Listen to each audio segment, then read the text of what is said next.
All right, so we're going to come back and take a look at my computer here. There's an icon for VMware Client, and I'm going to click on. I'm doing this with my cell phone as a quick and dirty example.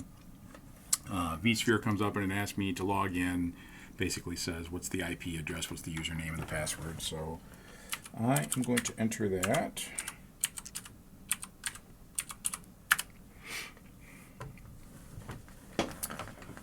So this little vSphere program is a client program that you install when you're managing VMware. It allows you to have a graphical user interface to manage your VMware server. VMware itself, when you look at the server, it's basically like a command line interface. Like it uses its own operating system with kind of a version of Linux grafted on top of it. So it's not very friendly to use if you're just sitting in front of the VMware server. So you're really supposed to connect to it through a client, which is what this is. This is telling me that this is an evaluation copy that's going to expire in 28 days. So that's another good thing. You can download it and you can play around with it for, I think it's 60 days for free of charge and see how well you like it if you're so inclined to play with it. Over here we have a list of all of the virtual machines that we have installed. So first I'm just going to select the main server up here, and then I am going to say summary, and it is going to show me how much RAM I have, how much CPU usage, what type of network I have set up, how many virtual machines we have installed, information about the CPU and number of licenses. If I want to look at the performance, it'll show me a big fancy performance graph of everything that's going on. And then, of course, over here on the side, I have a list of virtual machines that I have set up. So I have a SBS 2011 server, Small Business Server 2011, and I also have a regular Windows Server 2008. So I can click to manage each one of those. I could get a summary of how much RAM each one is configured to use and how much storage it's configured to use. I can start and stop the virtual machine, suspend it, and I can click to open the console, which basically lets me see what's going on inside the screen of the virtual machine.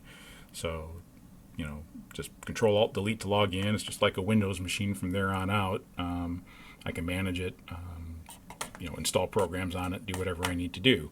I can do the same thing for my Server 2008. I can click to view the summary and see how much RAM it has and see how much storage it's using, what network it's hooked up to, and stop, suspend it, or click to open the console. I click to open the console and it shows me what's going on the screen. So it's already logged in. I can click the Windows Start menu and go into my computer and see things like that.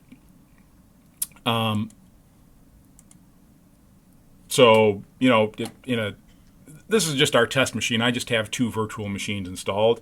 Many of our clients have more than 2 virtual machines. They have the small business server. They might have a terminal server, a database server, a mail filtering server. So you could have any number of virtual machines as long as you have enough RAM and hard drive space to install them all. Some of the advantages of using a virtual machine are that, of course, you only need to buy the one physical server, and all these virtual machines can share those resources. So that's great all by itself. Another great benefit of using virtual machines is that these machines are all set up in a virtual environment, meaning that basically VMware is virtualizing all the hardware, the motherboard, the network card, the hard disks, the video card.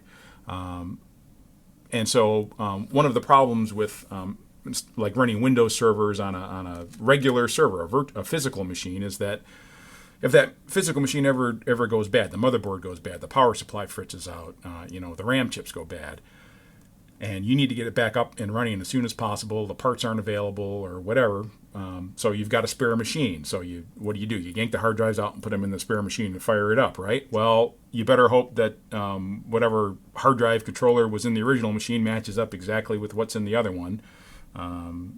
So that may or may not work, and even if it does work, the problem is that by the time you get done booting the machine up, it's going to complain that the motherboard's doesn't match. I need a driver for the video card. I need a driver for the network card.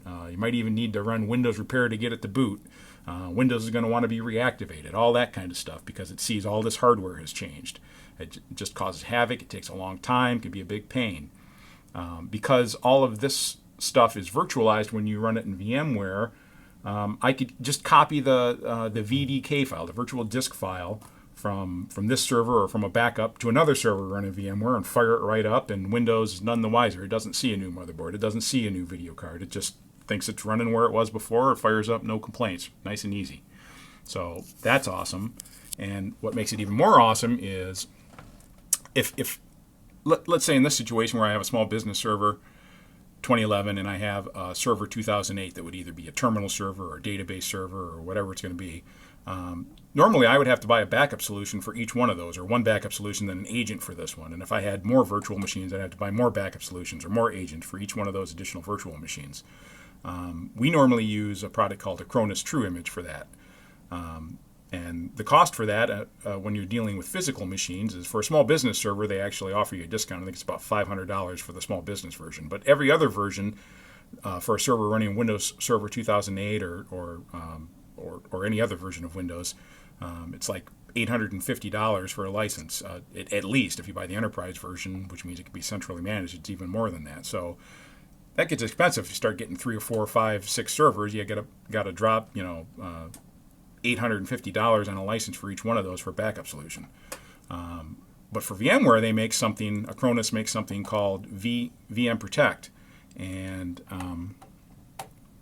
it installs as an appliance inside of VMware, and it's basically a very small appliance, doesn't take up hardly any RAM or disk space, and gives you its IP address in the console. And basically what you do is you fire up a web browser to look at it. Let me get that all typed in here.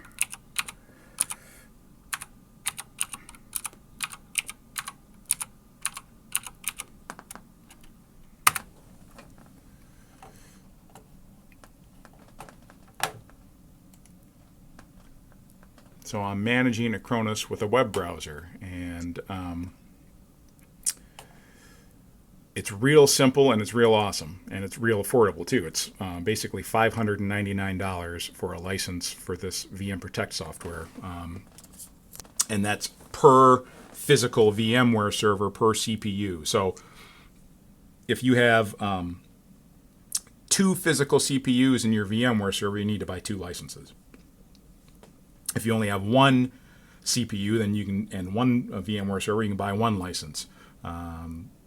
And it doesn't matter if it's an 8-core server or a 4-core server. It's just 1 physical CPU. You can buy 1 license for it. And then Acronis can see that we've got the 1 VMware server, and it's asking us what we want to back up. So I want to back up, so I can pick individual virtual machines, or I can just say, hey, I want to back up the whole VMware server. So that's what I'm going to do. I want to back up the whole server, including the virtual machines. Click Next. When do I want to back up? Well, there's all kinds of options. I can pick every day of the week and schedule it to run at a time, or I can say don't schedule it. I'll run it when I want to manually. So we'll leave it running every day of the week, and pick a time. Noon probably doesn't work best for most people. Let's pick a time in the evening. Click Next. Asks you where you want to back up.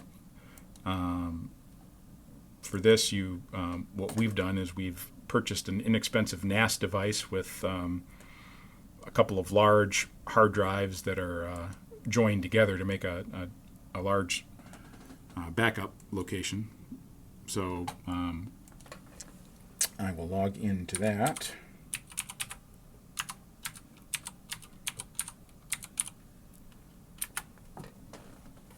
So it sees that. I made 1 folder called Acronis on it. It sees my disk station, my Acronis folder, the files that are still there. It's asking me what I want the file to be named. I'm just going to let it call itself archive for now. And then we get options for delete old backups. Well, that sounds pretty good. We'll go with a simple solution and say delete backups older than 30 days. Never delete the last remaining backup. That seems to make sense. You can adjust this number up and down. You'd keep an eye on it if you were managing this server. And obviously you want a large number, the largest number of backup generations that you can get that will fit in your disk space without breaking things. So you'd probably keep an eye on things, and if you needed to adjust that up or down, you could. Maybe you could keep 60 days. Maybe you only keep 7 days. Depends on how much data you have and how large your storage is. If you wanted to, you could say not only back it up, but also when you're done, copy it somewhere else. So we're not going to worry about that right now. Something else that's very cool is that if you have an Exchange server running inside of one of your virtual machines, you can tell Acronis to back it up. And by back it up, using this Exchange-aware backup, what that allows you to do is see individual mailboxes and even individual messages. And then, so if you wanted to do that, it would say, which of these virtual machines is running your Exchange server, and what's your domain name, username, and password. And pretty much it's that simple. You put that stuff in, and it'll be able to back up your Exchange server. I'm going to say cancel on that. The next step is to either save and run it or to save it. I'm not going to do either because I've already set up a backup job and have run them. But let's take a look at this.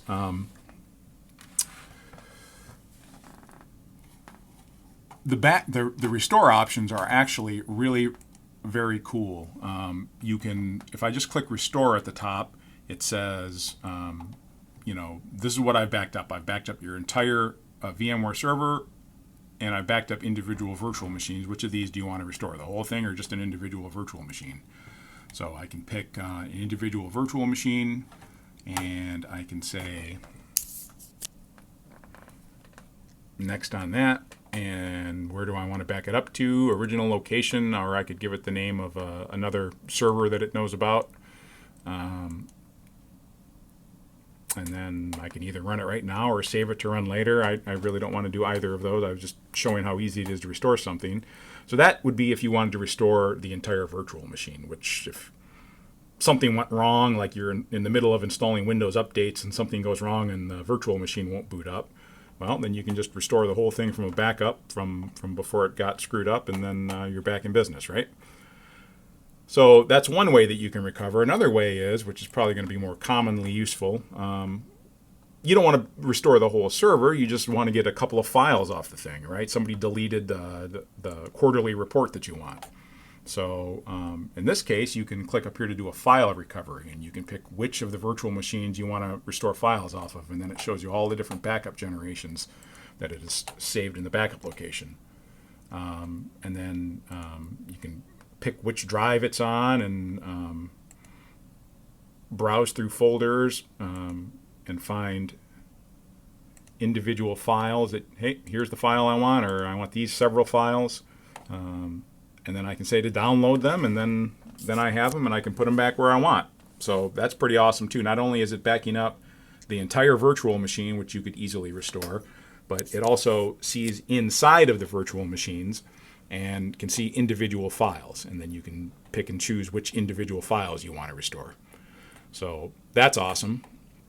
Another thing that's awesome is that Exchange recovery. You can click the button that says Exchange recovery, and then Acronis says, okay, well, which virtual machine has your Exchange information? Okay, and then it tells you, I see that it's an Exchange Server 2010 with all these other details. Click Next. What do you want to extract? Do you want to restore the entire Exchange database? Do you just want to restore an individual mailbox? Do you want to restore contents of an individual mailbox? That means if I click on this, and again, the next thing it does is say, okay, well, which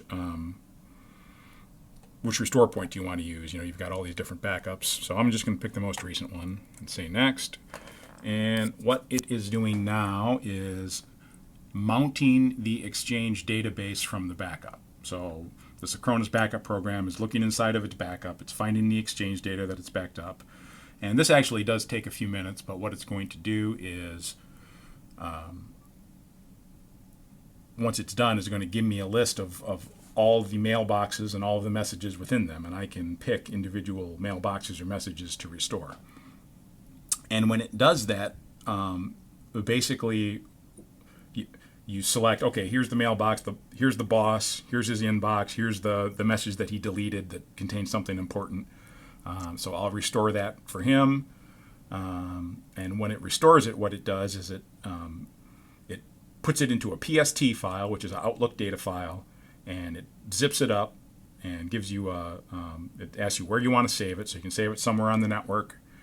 Puts it in a zip file, which is a self-extracting zip file.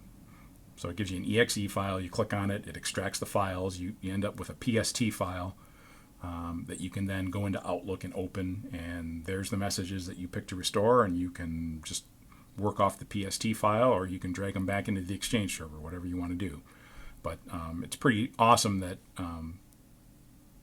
that this Acronis program, you just paid $599 for. It's backing up multiple virtual machines. It's backing up your your SBS 2011 in this case, and Server 2008. It could back up additional virtual machines too, but it can also see inside of them and get the individual files, and it can also see inside of Microsoft Exchange and see individual mailboxes and individual messages. Let's see, we're up to 85%. And like I said, mounting the Exchange databases to restore individual messages does take a few minutes for it to mount all that information, but we'll see here in a second what it lets me do once it finally finishes up mounting all that. In the meantime, we can go back and take a look that really this isn't all of this is really running inside this the main VMware ESXi host system, and you can see the CPU's barely breaking a sweat while all of this is going on. Okay, so this has finished. I don't have any public folders, but if I did, it would ask me if I wanted to restore information from them. And in fact, in this particular instance, this is just a test we're doing in our lab. I only have one account. Otherwise, it would show me more accounts here. So I'm going to click on that one account, and then it's going to look inside of that account, and look at that. It's showing me all the different folders that I have, and it's already on the inbox. And if I look over here, I can see individual messages that are inside of that mailbox, and I can click to select individual messages to restore, or I click the plus next to inbox, and I can see, oh, look, there's another folder inside of the inbox, and I can see what's in that folder, and I can click to restore individual items.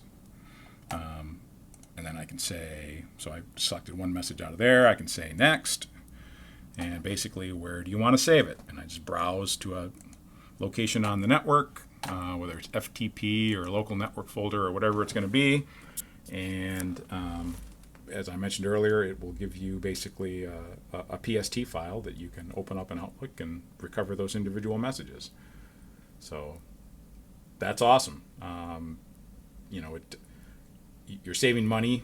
If you're a small business that's in a situation where you need more than one server, you need an Exchange server, an email server. You need a server for your accounting package. You need a server for users to log in remotely, a terminal server. Maybe you need a backup domain controller. In some cases, you can combine all those into one server, but in a lot of cases, you can't and you shouldn't. Best practice is to have dedicated servers for a lot of those roles. So now you're a small business, and all of a sudden you're supposed to have 4, 5, 6, 7 servers, depending on what you have going. It gets expensive buying all those servers. It gets expensive maintaining them. Wouldn't it be nice if you could just buy one server? It's a fairly beefy server. You'll have a lot of RAM, a lot of disk space, a lot of CPU. You install this VMware, and you spend $599 per CPU to get this Acronis software. And that one server can run all those virtual machines. The Acronis software can back them all up. And one other thing that it does is if it ever did crash and you needed to recover quickly, you can run a virtual machine from a backup. That means, if whatever real virtual machine you have, let's say it's a production server that's actually doing something.